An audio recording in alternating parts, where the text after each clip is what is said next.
Hey everybody, welcome back to More Than Commas, the podcast where we explore the deeper truths behind money, decision making, and living a life that reflects your values. I'm your host, Paul Adams, founder and CEO of Sound Financial Group.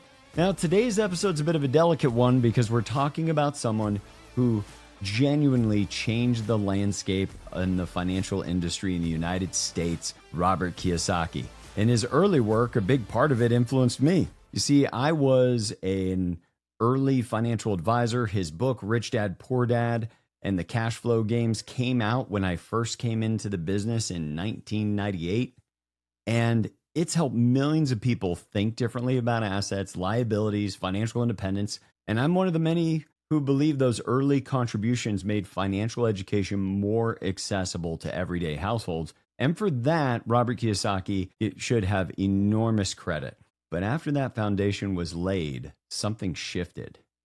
You see, Kiyosaki's voice that was once educational and empowering became increasingly centered on fear and doom predictions and urging people to get out of the very markets that have historically built real long-term wealth. And so today, we're going to break down what he predicted, what actually happened, why so many people were harmed, and what we should be doing going forward. Now, before we dive in, make sure you're subscribed and drop a comment below, what's the first Kiyosaki video, book, or something that you ever got exposed to?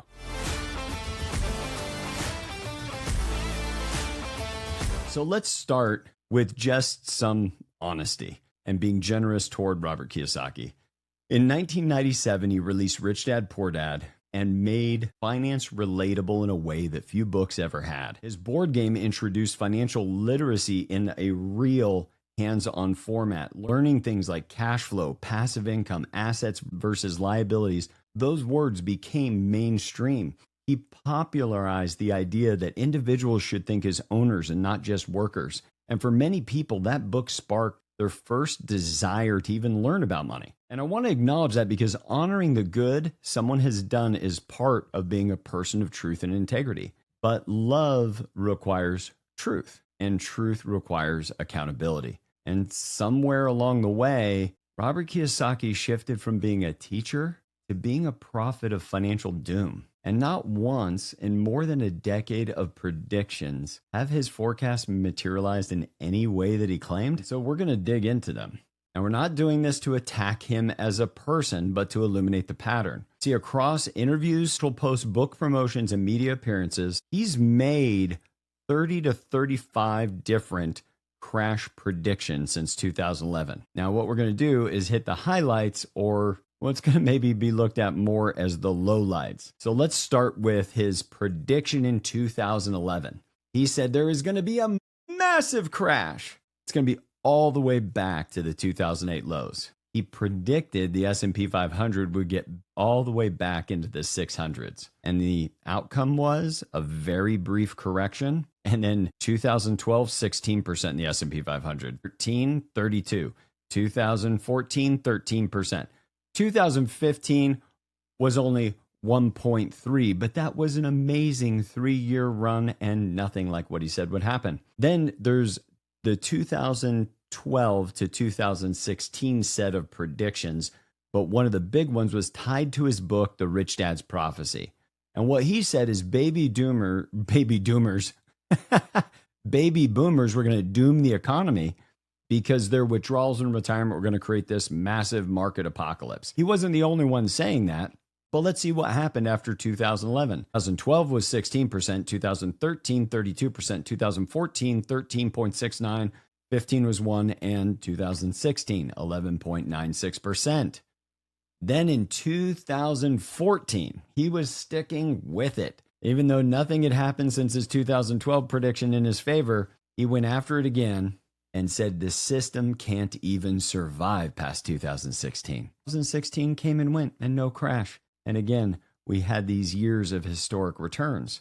2017, he said real estate collapse and broader stock crash coming. The opposite happened. Housing kept growing up through the roof and stocks hit all new highs. 2018, he said something very scary.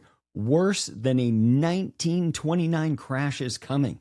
And people who listened to him made financial decisions around that. And what happened? 2019, 31%, 2020, 18%, 2021, 28% in the S&P 500. If you followed his advice, you would have missed 3 of the excellent years in the market. 2020, COVID will cause a depression worse than the 1930s. Think about that for a second. COVID will cause a depression worse than the 1930s. That was an easy prediction to make. Nobody would have made it go. And that's the thing. These guys can doomsay all that they want. They can scream, the sky is falling. And it doesn't matter. They just make their next prediction that it's falling. And all they need is one. Every one of them has seen Michael Burry, the guy who predicted the mortgage crisis, be able to build an unbelievable amount of personal brand and net worth on the back of that one prediction that he got right. And all of these financial influencers are chasing that golden egg. All they need is one that's really bad and they called it. And all they do is go back and point to the one they called right, and everybody ignores all the ones they called wrong, or they go back to their tweets and they delete all of those. I don't know if Kiyosaki did that one, but I know others do. 21, he said, I'm getting riled up, y'all. October crash is what? Guaranteed. He repeated this more than one time. And what happened in October 2021? Markets at an all-time high. Now, just drop a comment there if you remember seeing some of these headlines and predictions. 2022. It is a nonstop doomfest. He claims stocks, bonds, real estate, Bitcoin, and gold were all going to crash together, despite often, up to this point, advising people hold gold and Bitcoin as their actual hedges. And what happened? It was just a little bit of a bear market, and then the market came right back. 2023, bank failures are going to trigger a global, not recession, a collapse. Society is going to collapse. Silicon Bank failed. And then the financial system stabilized and the S&P 500 is up 24% that year. Later in 2024, BRICS currency will destroy the US dollar. He claimed the US dollar would collapse because the BRICS nations were launching a gold-backed currency. They did not, and the dollar strengthened. 2025, biggest crash in history is happening right now. This is around the time of the tariffs, as I recall. And what happened? As of December of this year, stocks are stable or rising, and it's been a fine year in the market despite all the volatility. In total, this man made 30 plus market crash calls. Zero were accurate. No prediction leading followers to a better financial outcome. But here's the real problem is that people did listen and they sold.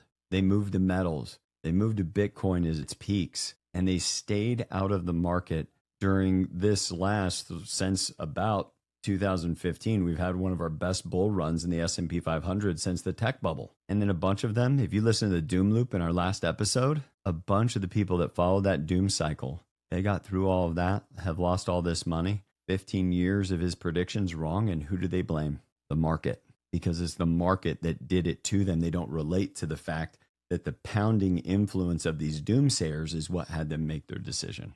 This episode is brought to you by Count. It's a modern platform specifically built for bookkeeping and accounting professionals. To learn more, find the link in our description below. You get a 2-month extended trial and free migration of your clients if you chose to choose Count. Now, Kiyosaki's forecasting failures fall into a few predictable themes. Number one, doom sells. Fear increases engagement. Negativity gets the headlines that outperform the ones that are positive.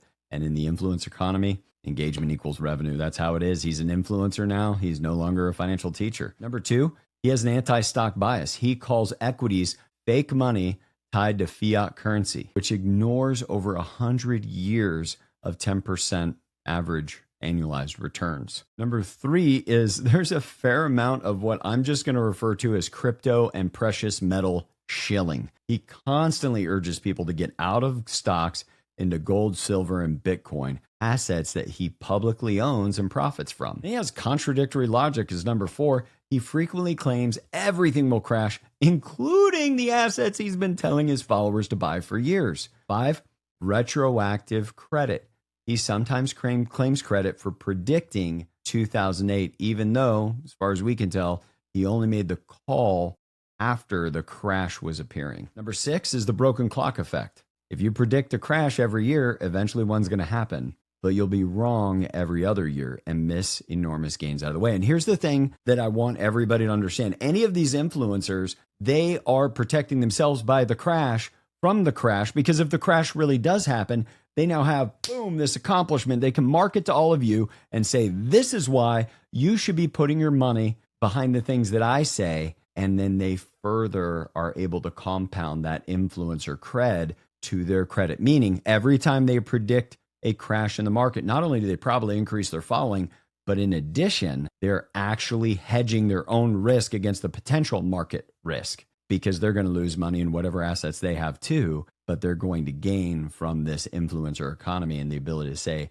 have you done that? Now, I don't want you guys to have to tell one on yourselves, but do drop in the comments if you know anyone or maybe had a friend who listened to somebody like Kiyosaki and perhaps moved out when they shouldn't have and cost a lot of money. But here's the bottom line. Kiyosaki's early work really encouraged financial empowerment. And most of his work that I've been able to see for the last 15 years have really focused on financial fear. And they're fear-based predictions that rob people of long-term returns, confidence in their strategy, participation in the one compounding curve you get in your entire lifetime, and maybe more importantly is their peace of mind. Now, you can find an advisor that hopefully does that. And if you're not a client of ours, we hope this podcast is serving you well. But this might be the better way. And it's the way that we teach here at Sound Financial Group, is that we need to be grounded in academic evidence. We have to be committed to having long-term discipline. We got to be globally diversified. We have to have practices to avoid all of this noise, or at least be able to ignore it when it gets to us.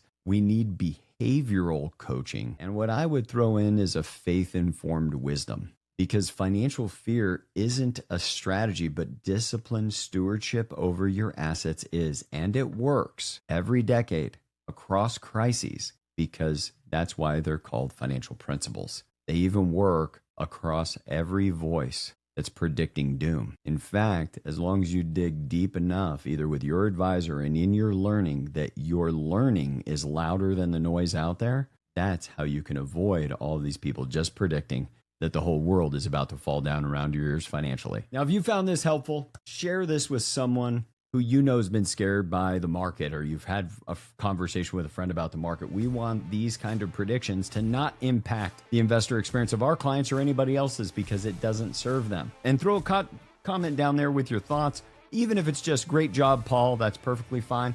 If you want to say bad job, Paul, perfectly fine. Thumbs up the video, subscribe to the channel, leave a review on the podcast. Thanks for joining me on More Than Commas. Next episode, we are going to continue to dig in on these financial influencers. I'm going to have another surprise one for you, where we're going to go through all of their predictions and see how they did. In the meanwhile, why don't you get back out there and get back to living a great life?